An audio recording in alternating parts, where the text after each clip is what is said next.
Olá, eu sou Janaína Meilima. Eu, Giovana Lobianco. E eu, Nicole Fiuza. E esse é o segundo episódio da primeira temporada do nosso podcast Deusas Loucas e Feiticeiras. Se você acha que está pirando, que está todo mundo meio pirado, aperta o play, vem com a gente nessa tentativa de entender como viver nesses tempos tão confusos, onde a vida nos feeds é perfeita, mas na real está todo mundo esquisito. Sabe aquelas questões da vida que fica mais fácil pensar junto do que sozinha? Pois é, aqui vai ser o nosso ponto de encontro para a gente conversar. E hoje a gente vai falar sobre um assunto que deu, na verdade, a ideia para que esse podcast existisse. Eu, a Nicole e a Giovana, a gente se conheceu numa oficina de escrita criativa, como eu já expliquei no nosso primeiro episódio. Se você não ouviu, procura aí, o primeiro episódio do Deusas Loucas e Feiticeiras. E quando nós fomos conversando, nós percebemos que, apesar de termos histórias de vida bem diferentes, a gente sofria do mesmo problema, que era o quê? Sermos sobreviventes de situações completamente insuportáveis, difíceis, e onde as pessoas cobravam que a gente fosse forte o tempo todo. Pior, que a gente fosse grato por tudo que viveu. Só para vocês entenderem um pouquinho, eu, em 2008, perdi um filho. Uma tragédia, uma situação que ninguém deveria passar, mas acontece. E conforme eu fui superando a dor, se é possível a gente superar, eu acho que a gente vai colocando essa dor num cantinho e ela fica ali, e a gente vai vivendo, porque tem que seguir a vida. Eu fui ouvindo muito das pessoas falando para mim, principalmente no início do processo de luto, que eu deveria parar de sofrer, que eu deveria parar de ter o luto, que eu teria outros filhos, como se um filho substituísse o outro. E quando eu fui conversando e contando a minha história para a Giovana e para a Nicole, elas também foram relatando situações muito parecidas, né? Cada uma que vai contar um pouco da história, do que a gente já veio passando, né? Nessa jornada que é a vida, e a gente percebeu que a gente estava muito cansada de ser forte o tempo todo, né? Que a gente tem que vivenciar, sim, os lutos, a gente tem que sentir as dores, e foi por isso que a gente pensou assim, poxa, a gente tem que falar sobre isso, a gente tem que falar que está ok não estar bem, que também é necessário passar pelas dores, é necessário sentir, né, o cansaço, o luto, e a gente se encontrou exatamente no momento que era, assim, acho que um ápice para todos nós, né, que era a pandemia. Todo mundo com medo, todo mundo frustrado porque vários planos tiveram que ser interrompidos, e ao mesmo tempo a gente via nas redes sociais assim um bombardeio, né, de pessoas felizes, de pessoas dizendo o quanto que eram gratas por aquilo, tentando, de uma certa maneira, até romantizar uma tragédia, que é uma tragédia universal, né? E, por isso, a gente resolveu se reunir, e esse episódio a gente vai tratar basicamente sobre essa questão, positividade tóxica. E para isso a gente chamou aí uma convidada muito especial que também esbarrou com a gente no meio dessa pandemia, numa oficina de escrita criativa. Aproveito para dizer para você, olha, faça uma oficina de escrita criativa, porque se você não conseguir escrever, pelo menos amigas muito legais você vai encontrar. E essa nossa amiga, ela é especial, não é, Gi? É verdade, deixa eu apresentar. Essa é a Laila Nassif, formada em jornalismo e marketing. Trabalhou durante 25 anos em publicidade e há 4 anos mergulhou no autoconhecimento para construir uma nova vida com menos ansiedade e com mais bem-estar.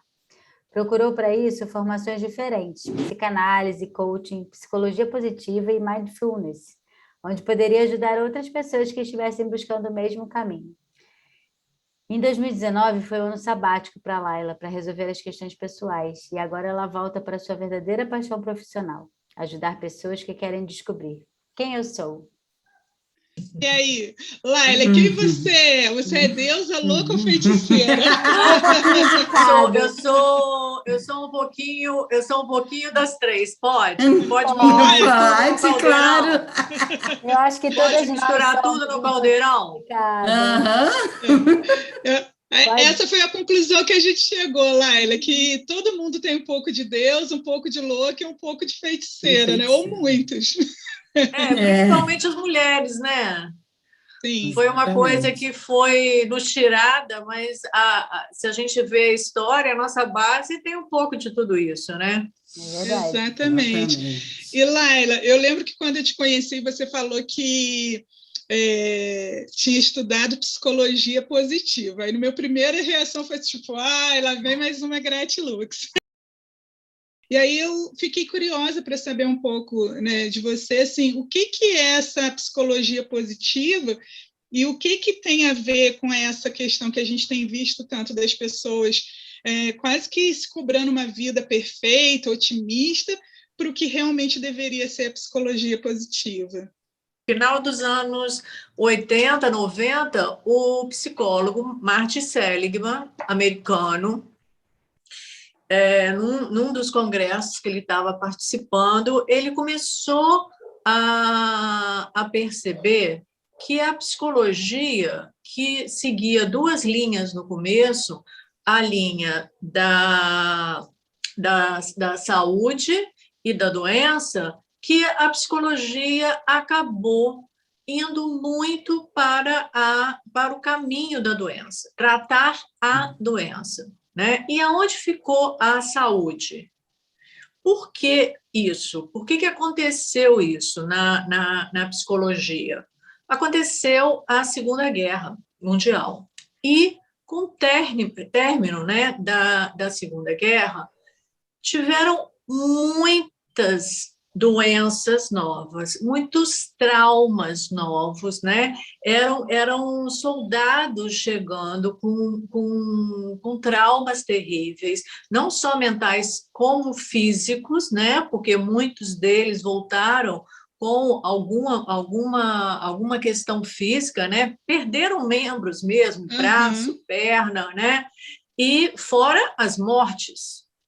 Né? Em uma família, tiveram famílias que perderam 2, 3, 4 pessoas da família nessa guerra. E, com isso, a psicologia voltou-se para esse tipo de problema. E começaram os diagnósticos, né, das doenças, falarem sobre os nomes, né, trauma de guerra, aí começou o complexo, estresse pós-traumático.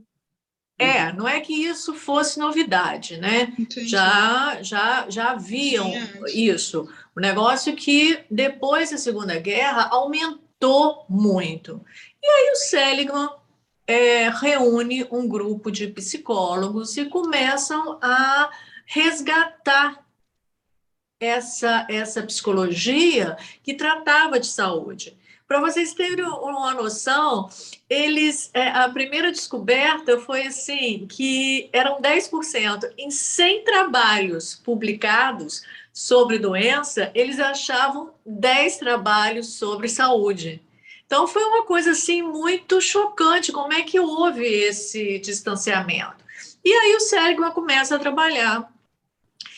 E um dos principais livros é sobre o otimismo. Então, assim, vamos estudar, então, ao invés de estudar a doença, vamos estudar por que o cara é otimista. Quais são os recursos que ele tem que ele consegue ser otimista?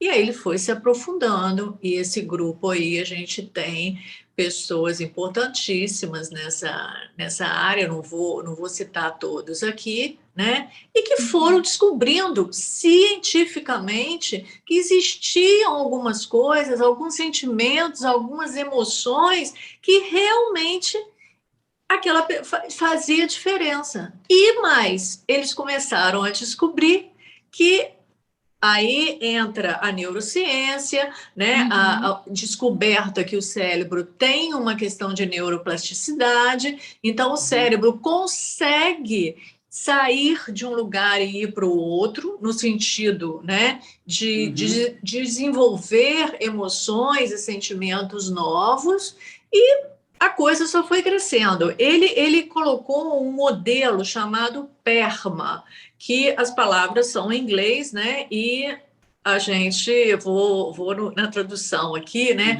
P seriam emoções positivas, E seria engajamento, R, relação, M, propósito ou significado, e A, realizações. Quer dizer, o que significa esse modelo?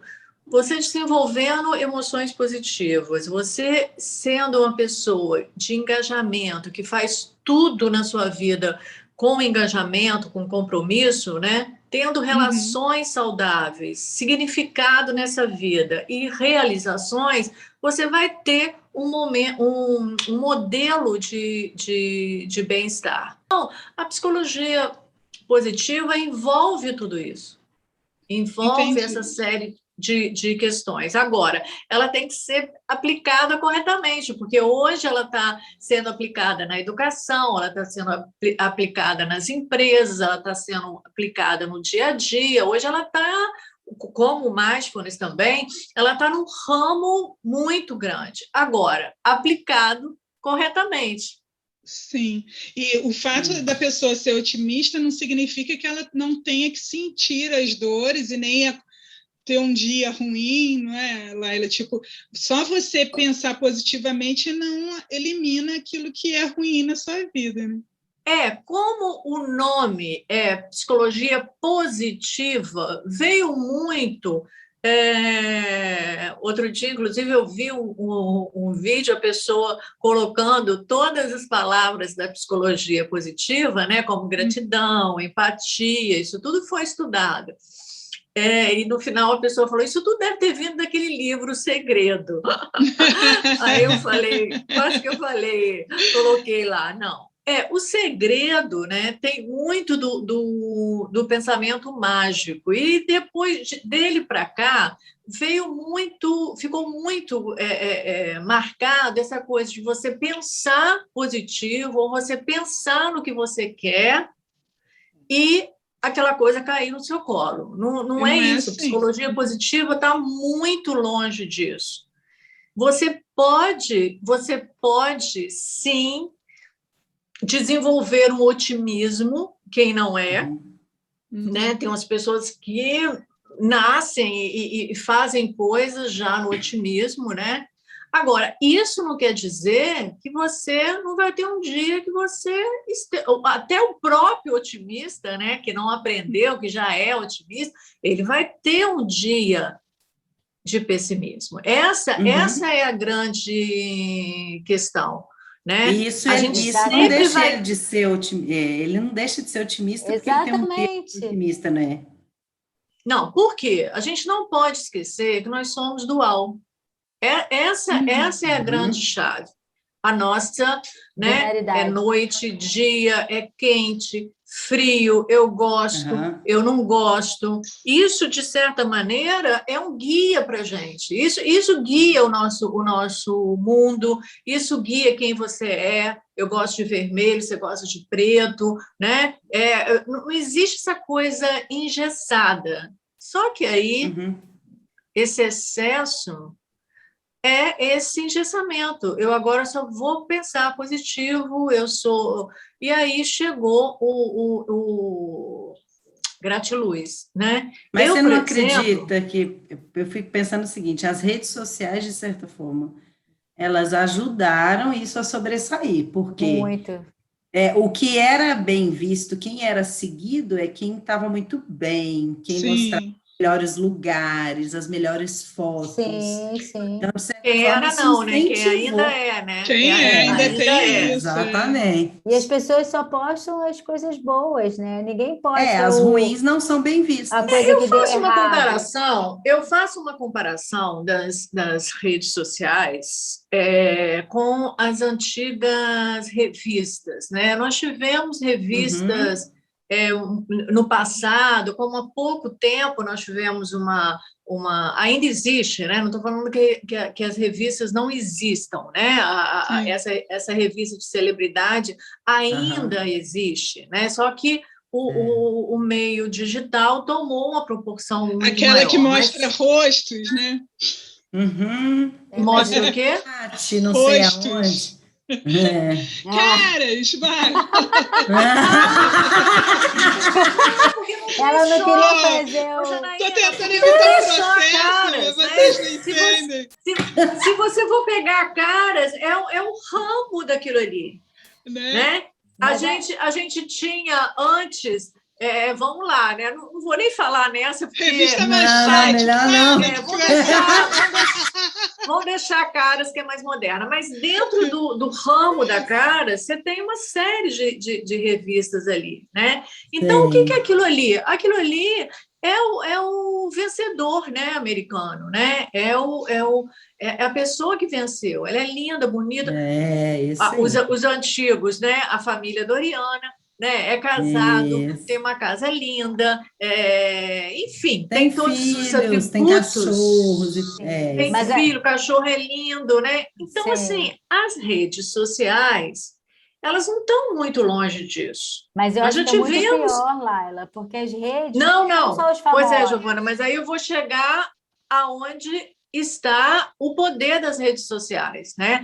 Porque as revistas, você tinha um público-alvo que gostava daquilo ali, e que ia na Sim. banca, fazia assinatura. Eu quero ver Isso. a casa do cara, eu gosto de fofoca de novela, entendeu? Agora, o que a rapidez e a facilidade da rede social nos trouxe, que você entra naquele mundo sem querer.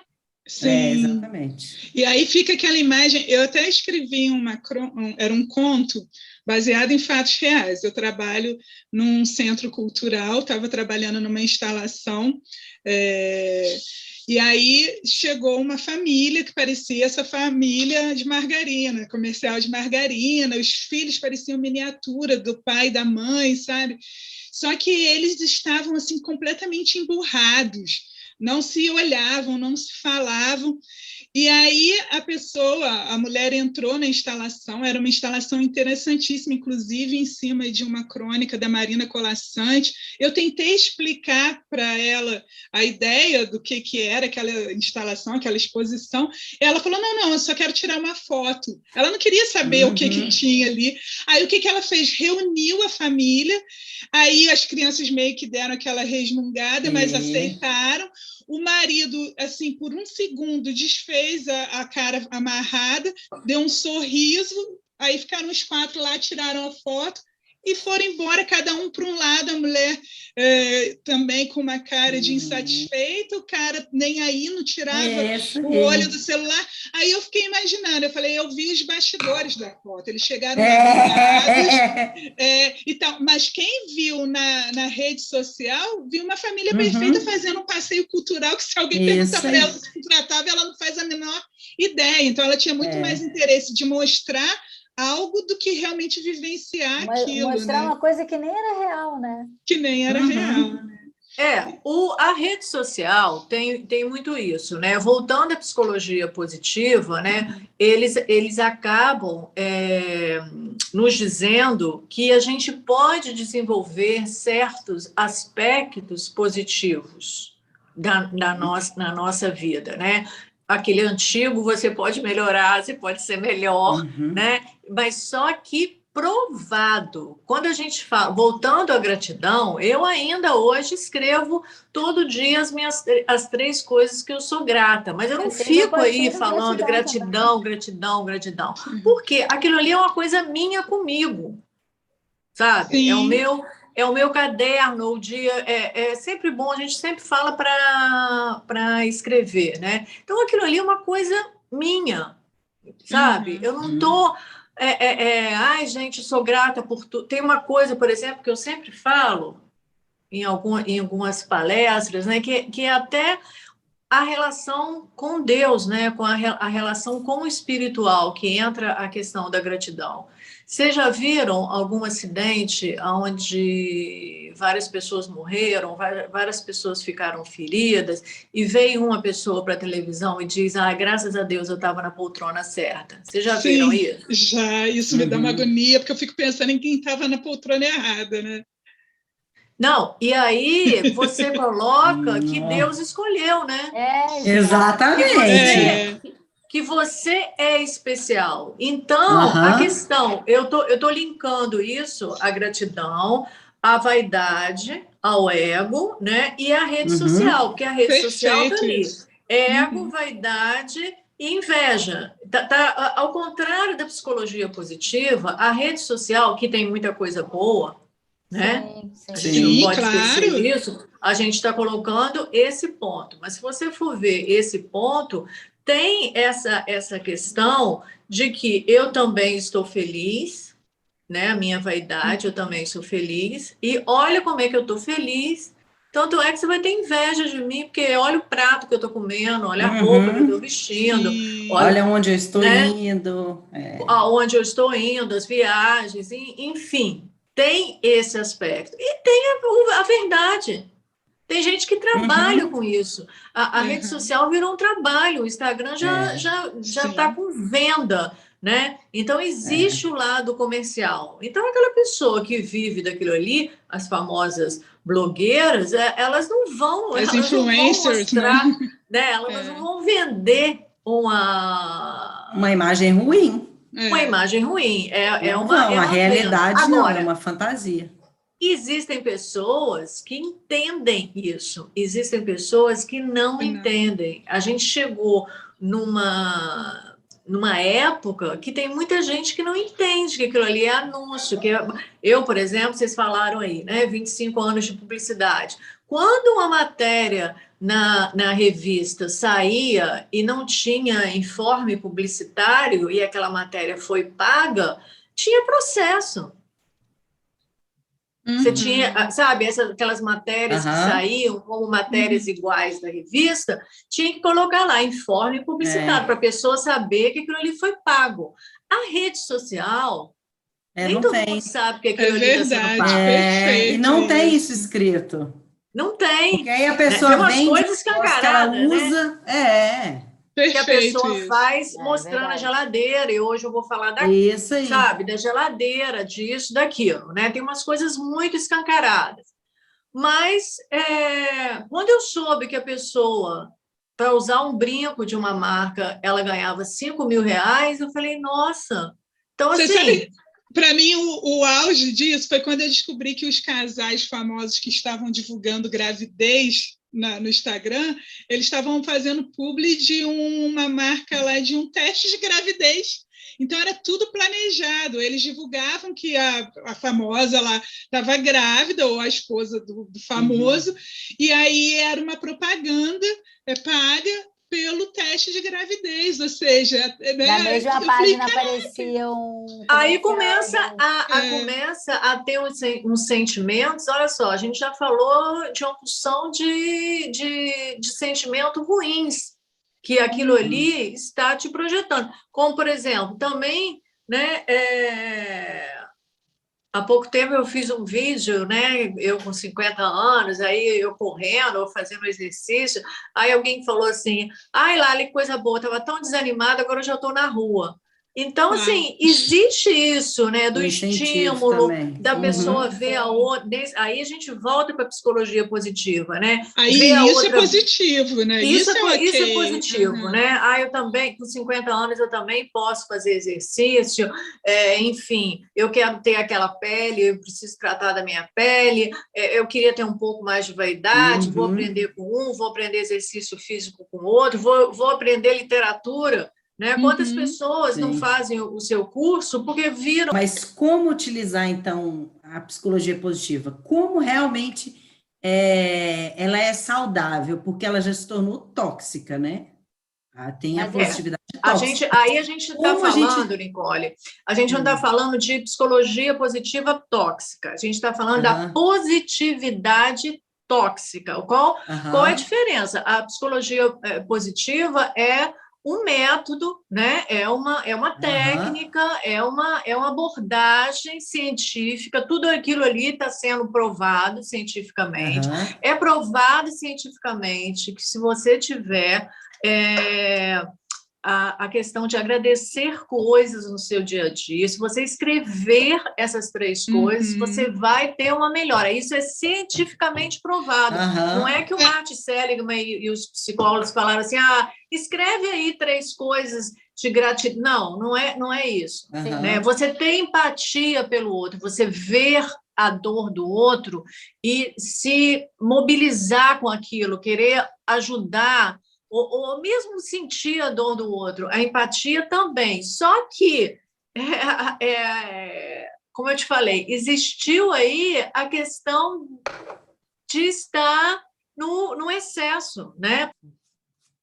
Você ficar querendo evitar o sofrimento é uma forma de sofrimento, porque você acaba impondo uma atitude falsa. Você começa a silenciar outras emoções, né? Porque nós, psicólogos, a gente sempre tenta falar sobre isso. A raiva existe, a inveja existe, o medo existe, não adianta negar essas coisas, né? O fracasso existe, tem que existir. Todos nós conhecemos alguém que não vai a velório.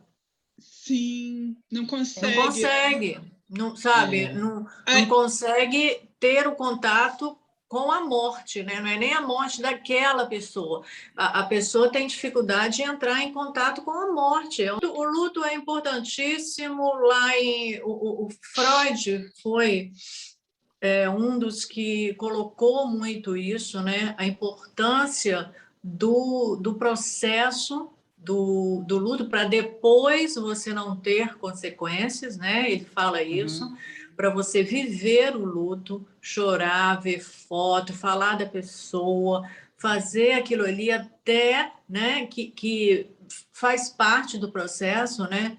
Eu estou colocando toda hora aqui algumas coisas, né, de antigamente, mas não tem como fugir.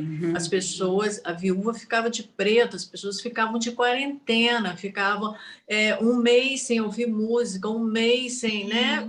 Tinha o ritual. Esse ritual do luto é muito importante. O processo. E isso não é só para morte, né, Laila? Para fim de relacionamento. Sim. Tudo é luto, né, Janaína? Tudo que tem perda tem um luto. Tudo que você sai da infância, você sai da infância e vai para a adolescência. Qual é o grande problema do adolescente? É que ele vai perder. Ele tem um luto ali de perda. E aí, depois, quando você está começando a gostar da adolescência, você entra na fase adulta, né? Você tem que começar a ter responsabilidade. É outro luto. É outro luto. E você sabe, só que as pessoas não têm muita noção disso, né?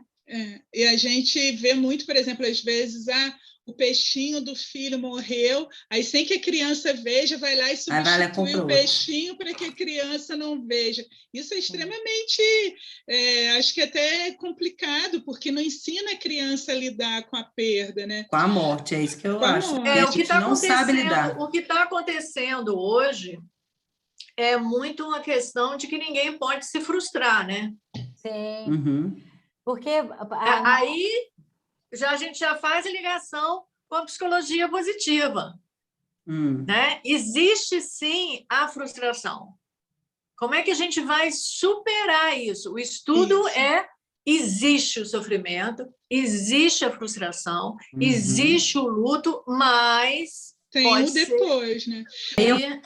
Tem como você, por exemplo, as pessoas que estão nos escutando, dar algumas dicas, por exemplo, você falou sobre escrever 3 coisas positivas, 3 coisas que você agradece por aquele dia, mesmo que... Se o dia tiver sido muito ruim, é necessário escrever? Se o dia for muito ruim, muito ruim, você não tiver, você não tem força para escrever, como é que você faz? Pula o dia? Não, aí tá complicado, porque assim, a pessoa está em depressão. Porque se a pessoa tiver... Uma coisa é ter o dia ruim, outra coisa é você estar deprimido, certo? Você tem um dia muito ruim, aí você vai chegar em casa, você vai buscar alguma coisa dentro da sua casa, dentro do que você tem, sem comparação, não é questão de comparação, que você pode ter grato. Ser grato. Se o dia foi ruim, tudo foi ruim. Na rua, você quebrou a perna, foi para o hospital, voltou, não tinha água, não tinha luz, tinha inundado o seu apartamento. Entendi. E aí você vai agradecer o quê? Você vai agradecer o apartamento? Pode ser. Você vai agradecer o médico? Agradece porque sobreviveu a esse dia horrível. Você vai agradecer que o hospital tinha gesso, né? Tem hospital que não está tendo gesso. Então, assim, aí, Laila, mas isso aí também é muito... Como é que você chamou, Janaína? Gratilux. Gratilux. Né? Mas nesse caso não é gratilux, porque você não está, gente, não é isso, é você com você mesmo. Você procurar dentro daquele cenário de mil coisas ruins, procurar uma coisa que seja que seja. Não, vocês concordam comigo? Eu fiz aqui um drama de um dia muito de um caos e que às vezes até acontece. Deixa eu só compartilhar aqui. Eu tenho meu potinho da gratidão, eu procuro sempre no dia, o pior que seja, pelo menos eu tive uma boa refeição, eu tenho uma cama gostosa para dormir, eu sempre procuro todos os dias agradecer por alguma coisa. Só que eu passei por 2 cânceres de mama, né? E o segundo foi agora na pandemia. E assim, eu particularmente, eu nunca encarei o câncer como uma sentença, né? Muitas pessoas encaram assim. Eu, talvez porque o câncer na minha família foi uma coisa muito recorrente, eu já estava meio que assim. Mas esse foi teu primeiro pensamento, Gi? Você recebeu o diagnóstico e falou, eu vou sobreviver? Sim. Ou não? O meu primeiro câncer em 2017, quando eu fui fazer a biópsia, eu já sabia que era, porque era um nódulo que de repente mudou, e aí, tem que fazer biópsia e tal. E eu estava passando por um processo de divórcio complicado, eu sei que tem uma relação aí. Então, quando eu fui fazer a biópsia, eu já sabia. E aí a minha médica me ligou, no dia 12 de outubro, um feriado, do Outubro Rosa, 2017. Giovana, esse tom de voz, Giovana. Eu falei, eu já sei, Carla, não fica nervosa não, que tá tudo bem. Já foi acalmando a médica. Eu acalmava as pessoas. Aí eu falava para as pessoas... Eu falei, calma, gente, tá tudo bem, eu vou fazer cirurgia, tá tudo bem. Eu acalmava as pessoas, eu tinha esse comportamento. E eu encarei numa boa, fiz mastectomia e fiz o tratamento e tranquilo, eu não tive problema com isso, né? Aí agora a gente já agradece pelos peitinhos de silicone. Aí, ó, o potinho da gratidão. Eu passei uma plástica. Ô, Nicole, muito bom, Giovana. Assim, ô, Nicole, nas pesquisas também, eles dizem o seguinte, se você não é grato pelo pouco que você tem, não adianta mais você ter mais, você nunca vai ser grato. Tem outra pesquisa também deles, que dentro da psicologia positiva, que fala de dinheiro, né? Que o dinheiro traz felicidade, sim, mas ele tem um limite das suas necessidades. Depois que passa daquele limite, ele não vai te trazer felicidade. Mas a gente tem que tomar cuidado para não romantizar. Você ter uma casa, comida, roupa limpa, né? Isso tudo está te trazendo felicidade, mas você tem que estar agradecendo aquilo ali, porque não adianta. A gratidão é isso, é você ver alguma coisa. Gente, televisão, tanta coisa que você vê hoje. Eu vi numa matéria um negócio muito interessante. No Nordeste, um cara teve uma ideia fantástica de fazer umas moedas, e aí você compra as moedas num lugar que dá a refeição e você dá a uma pessoa aquela moeda e ele vai ter a refeição. E aí as pessoas foram falando. Aí outro cara que não tinha óculos, mas ele estava tão grato, tão grato. Você via, você sentia, entendeu? A gratidão dele em voltar a enxergar, porque ele não tinha óculos, ele não enxergava. Então, assim, é nessas pequenas coisas que você vê que o sentimento muda. O sentimento muda o seu bem-estar. Porque você ser grato por poder ter o óculos, Aí depois não adianta, você vai... Sim, Laila, mas a gente tem que tomar cuidado para não romantizar a falta de dinheiro. Isso aí. Sabe? Aquelas Tem mulheres, que ter um limite. ela é guerreira porque ela tem 3 trabalhos. Não, ela não tem que ter 3 trabalhos. Ela tem que ter um trabalho digno que faça ela pagar as contas dela. Exatamente. Sabe? Não, mas espera aí. Aonde que eu falei que você entendeu que eu estava romantizando o dinheiro? Não, eu estou Não. falando isso para quem está ouvindo a gente. Então, é para cuidar. Existe uma linha tênue aí entre, né, romantizar, dinheiro não traz felicidade, traz sim. Quando você deita a cabeça no travesseiro, porque essas contas são pagas, você tem sua casa, sua família. A pesquisa fala justamente isso, que o dinheiro te traz conforto, te traz segurança, né? Você tem uma casa, luz, água quente. Você vai viajar, né? Eles vão fazendo, né? Agora chega um ponto que aquele excesso ali não vai mais te trazer, né? esse bem-estar no sentido de você perceber que você está tranquilo, que você está... Porque aí vira, eu quero ter uma casa maior, eu quero ter uma casa melhor. Nada contra. Sim, mas a pesquisa fala que existe o limite. Que até ali... Tudo, né? Eu te dou um exemplo, por exemplo, meu filho, no ano passado, estava reclamando que o tablet dele estava ruim, que tinha que trocar. Aí era tudo, a reclamação era o tablet. Aí a gente conseguiu, deu de presente para ele de Natal um tablet muito bom. Aí agora ele quer um Xbox One. Aí a gente já sabe que se der o Xbox One esse Natal, no ano que vem ele vai querer outra coisa. Então a gente começou a trabalhar isso nele, tipo assim, cara, peraí. Primeiro, dá para você entender que o que você queria, você conseguiu, você ganhou, e é muito bom. Se der, a gente vai conseguir. Então, eu entendi que a Laila quis dizer isso, porque senão, aí vai chegar uma hora que ele vai ter o máximo do que ele poderia ter e ainda vai querer mais, porque nunca sacia. Mas aí também... Aí a gente volta à base também, né? Eu falo que não tem como fugir do Freud, né? Você volta lá à base do Freud, desejo, necessidade. Há pouco tempo eu fui trocar meu celular, eu falei, eu queria ver um modelo novo. Nossa, mas é igual, né?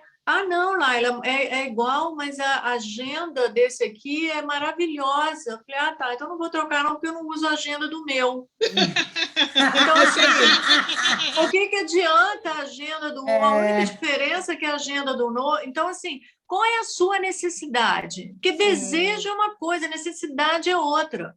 E isso passa por tantas coisas, né? Eu estou aqui morrendo de sede. Então, quando você está com muita sede, qual é a sua necessidade? Beber água. Tomar água. Mas qual é o seu desejo?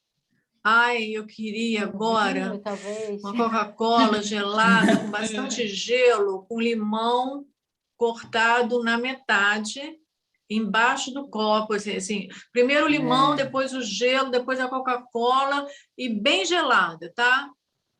Isso é um desejo meu, isso não é necessidade. Aceitamos patrocínio da Coca-Cola. Eu queria aproveitar o momento e dizer se a Coca-Cola quiser patrocinar esse podcast.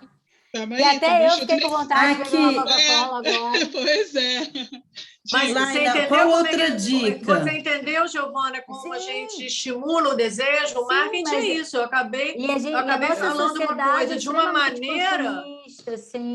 Eu falei a coisa de uma maneira que despertou o seu desejo, mas não é a sua necessidade. Exato. É uma coisa que eu trabalho. Qual outra dica que você dá para a gente poder passar? Então, primeiro, escrever 3 coisas positivas, 3 coisas agradecidas, né? Gratas pelo dia. E qual outra dica? Procurar ter relacionamentos que te tragam coisas boas, né? Relacionamentos saudáveis, né? Que é aí uma base, né? Para esse bem-estar. Dar uma limpeza nos seus relacionamentos, né? Ver se aquilo está realmente é uma coisa difícil, mas a gente consegue ter essa segurança, né? Ter pessoas seguras, que você tenha segurança à sua volta, outra coisa que a gente está falando aqui, né? Que a gente acabou dando uma pincelada, e eu também falei, a empatia, o que o outro está passando, né? A pandemia, para mim, foi muito isso. Eu fiquei com muita empatia com a dor do outro. Eu fiquei dentro de casa, na segurança da minha casa, eu também estava vindo de um processo super estressante, e ter ficado em casa na pandemia, para mim, foi maravilhoso, mas nem por isso eu fiquei super bem, porque eu tive empatia pelo outro, as pessoas estavam morrendo, né? Então, você tem que estimular em você também o olhar o outro, que não é comparação, mas é você olhar o outro. Sempre, Nicole, também, outra dica, que aí é muito mais do mindfulness, mas que está dentro da psicologia positiva, é fazer uma coisa diferente todo dia. Você sair do seu piloto automático, né? Essa dica eu adorei. O seu piloto automático é uma coisa que faz você ter tédio, você, né, não vê que você tem capacidade. E as mínimas coisas. Outro dia eu escovei dente com, assim, como é que a gente fala? Com o pé aqui assim, como se estivesse fazendo um 4, sabe? Escovou o dente com o pé? Não, com o pé não. Eu coloquei a posição assim. Ficou como se estivesse fazendo 4. Eu saquei, entendi. Isso. Só quero ver se você bebeu demais. Aí você coloca. Faz o 4. O próprio escova-dente com a mão. Com a mão esquerda, a mão contrária. Com a mão esquerda, né? Você vê que você é capaz. Estimula, né, o cérebro. Aquela coisa boba de trocar o caminho. Nossa, outro dia eu falei, putz, toda hora eu venho pela mesma rua, vou trocar. Não, tinha um IP, gente, foi agora, né? Em agosto, tinha um IP na rua, que eu falei, meu Deus, o que é isso? Né? Então, assim, forçar o piloto, sair desse piloto automático, é uma coisa muito boa para o seu bem-estar. Eu tenho 2 dicas também. Uma é fazer a oficina de escrita criativa com Janaína Melima, que é muito bom. Muito bom. E a outra é ouvir o podcast Deusas Loucas e Feiticeiras. Isso! Muito bom. Laila, obrigada. A gente quer te agradecer demais. Meninas. Você foi incrível. Acho que só foi uma introdução. A gente vai querer você aqui outras vezes. Com certeza. A gente queria dizer para as pessoas, né? Tá tudo bem não estar bem. Acho que essa é a principal mensagem que a gente queria passar também, assim. Tá tudo bem você não ser perfeito, porque ninguém é. Tá tudo bem você ter suas fragilidades, suas vulnerabilidades. Eu acho que o importante é a gente se reconectar primeiro com a gente, né, para depois a gente começar a se conectar com as coisas. Tipo, não acredite em tudo que você vê no feed, porque rede social não é parâmetro. Que a vida realmente acontece. Exatamente. Eu acho que isso que a Laila falou é fundamental também, de ter boas pessoas, sabe? Que nem nós 4 agora aqui, nós estamos, a gente se conheceu no meio da pandemia, e isso eu acho que é consenso, né? Foi tão importante para a gente se conectar e conhecer pessoas diferentes, com histórias diferentes, pessoas com profissões diferentes, sair dessa bolha que muitas vezes a gente se coloca, né? Esse mundinho que é só nosso, e conhecer outras pessoas. Eu acho é o lado bom das redes sociais, né? Que quando você falou, Janaína... As redes sociais Janaína, também podem ser muito Sim, boas. As redes sociais também são muito boas. E quando você falou está tudo bem, para todas as frases que você colocou, né? Está tudo bem, eu até acrescentaria, está tudo bem e é normal, né? Sim, super normal você. E está tudo bem não estar bem, acontece, não, né? Está tudo bem se você estiver bem também, né? Também, exatamente. Tem um outro lado, né? Verdade. O pessimista é isso, né? Tá tudo bem com ele e ele não consegue ver coisa boa em lugar nenhum. Então, assim, se estiver tudo bem, se estiver tudo bem, tá tudo bem, se não estiver tudo bem. Uma coisa que eu me lembrei agora, Laila, que acho que assim, para a gente finalizar, que você pode falar rapidamente sobre isso, por exemplo, uma estratégia que eu criei na minha cabeça durante a pandemia foi fazer planos do que eu faria daqui a 8 anos, sabe? E aí eu comecei a pensar no que eu ia fazer de mestrado, o que eu ia fazer, onde que eu queria morar. E aí depois a gente acabou conversando com as meninas e já virou um projeto coletivo da gente morar no Nordeste. E aí a gente já o foi... Sítio das Clarissas. E aquilo, de uma certa maneira, me trouxe uma força que eu ficava todo dia pensando, está muito difícil agora, está muito ruim, mas isso também vai passar, né? Sempre passa, né, Laila? Isso é ótimo. Ter meta, nada mais é também ali no PERMA, né? O Seligman fala isso, que é ter um propósito, ter uma coisa, você tem que acordar com propósito, né? Ali. E outra coisa, Nicole me falou aí das dicas, né? Outra dica é mudar as perguntas para a gente sair do vitimismo, né? Sempre mudar por que está acontecendo isso comigo para o como eu vou sair disso? Isso vai servir, né? Eu estou pegando a sua frase, né? Está acontecendo, é uma realidade, eu tenho que aceitar, a gente não aceita. Aí a gente não aceita, a gente faz a perguntinha, né? Porra, por que está acontecendo isso comigo? E aí você muda a pergunta. Tá acontecendo isso comigo, eu tenho que aceitar, não tem jeito, como é que eu vou... Amanhã, como é que vai ser? Como é que eu vou fazer amanhã? E tem uma coisa, Laila, que eu aprendi para eu sobreviver. Tipo assim, se eu contar a minha história de vida, porra, parece uma tragédia grega. Mas eu fico pensando assim, caramba, quando eu virar uma best-seller, a minha biografia vai ser maneira pra caramba.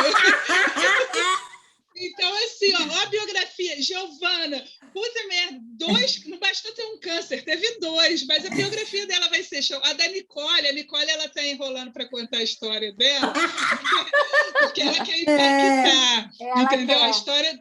Quando eu lançar o livro. Seguidores. Ô, Giovana, ela acabou de dar a dica, agora ela não está contando a história dela ainda, porque ela vai falar isso no lançamento do livro dela. Danadinha. Ô, Laila, eu espero que você realmente volte. Obrigada, você é incrível. Eu sou muito grata, Laila, por ter te conhecido. Exatamente. Grata por ter essas feiticeiras na minha vida. E aí, Nicole, como é que o pessoal faz para falar com a gente mesmo? Gente, vamos lá. Instagram, @DLF Podcast.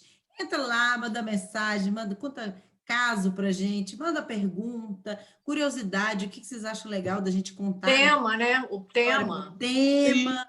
Então, assim, fica à vontade, segue a gente no Instagram, a gente também tem no Facebook, aí no Spotify vocês estão escutando a gente, ou estão no YouTube também assistindo, e a gente está aqui na telinha. Se quiser ver a nossa carinha, sair do Spotify, vai no YouTube, vai no Instagram, vai ver a gente, é linda, tá?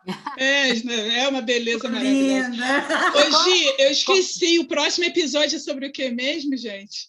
Eu não lembro, vocês lembram? Ah, meu Deus! Vai ser legal pra caramba, eu sei que vai ser legal, não vai? Surpresa! Surpresa! Se o próximo convidado não aceitar, lá ela volta. Vamos fazer uma série comigo. Eu quero, uma vez por mês. Terapia com a Laila. Foi maravilhoso, muito obrigada. Foi mesmo. Obrigada a vocês pela oportunidade da gente dividir um pouco que a gente sabe. Gratidão. Aonde te acha, Laila? Conta para as pessoas. Laila Nassif 50. Eu vou colocar aí, né? Nassif com 2 S. E lá tem meu site, meu WhatsApp, como me encontrar, enfim. Uma deusa, uma louca, uma feiticeira. Ela é demais. Gente, não esquece, tem um sininho lindo ali. Clica nele para poder receber os próximos. Aqui é tudo que há de melhor. Vem com a gente. Conta tudo que a gente está pronto para ouvir. Agora, mãozinha para cima e canta com a gente. Uma deusa, uma louca, uma feiticeira.